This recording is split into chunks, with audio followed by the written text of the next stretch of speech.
Expliquez-nous un peu de votre devise à pardonner et se responsabiliser.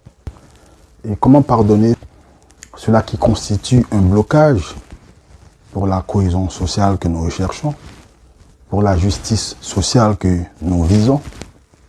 Comment arriver à les pardonner? Eh bien, c'est tout simplement parce que nous ne voulons pas tomber dans le même piège de la génération des années 86.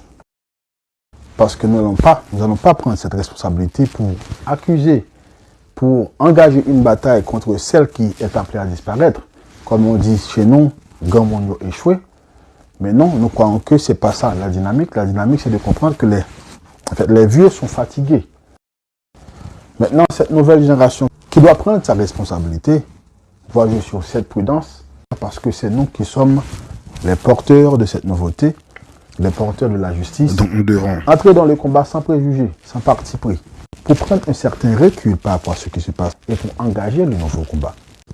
Donc cette prudence est importante. Nous devons pardonner d'abord avant de nous engager. Est-ce que vous pensez que la jeunesse a vraiment la capacité par rapport à nos concurrents, les hommes politiques qui sont présents sur le terrain, ou bien ses capacités par rapport à nos compétences?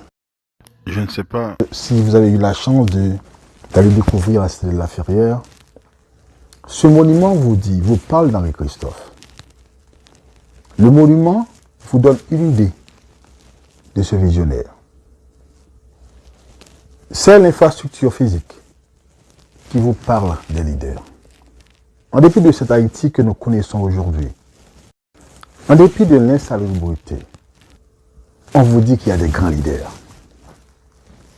Dans les médias, les leaders sont présents, sont constamment présents. Pas de la place pour la nouveauté, pas de la place pour la jeunesse. Il y a contradiction entre ce que vous entendez des hommes politiques et ce que décrit la réalité. Quand vous êtes appelé à résoudre un problème, il faut prendre en considération la dimension stratégique. Oui, c'est vrai, nous sommes porteurs de nouveautés. Nous avons la réponse à la question. Mais c'est avec cette vérité qui est la justice que nous allons utiliser la classe moyenne, que nous allons utiliser la bourgeoisie haïtienne. C'est avec cette vérité qui est la justice que nous allons utiliser la diaspora haïtienne. Donc les défis vont être relevés par ces secteurs, parce que les matériaux sont sur le terrain.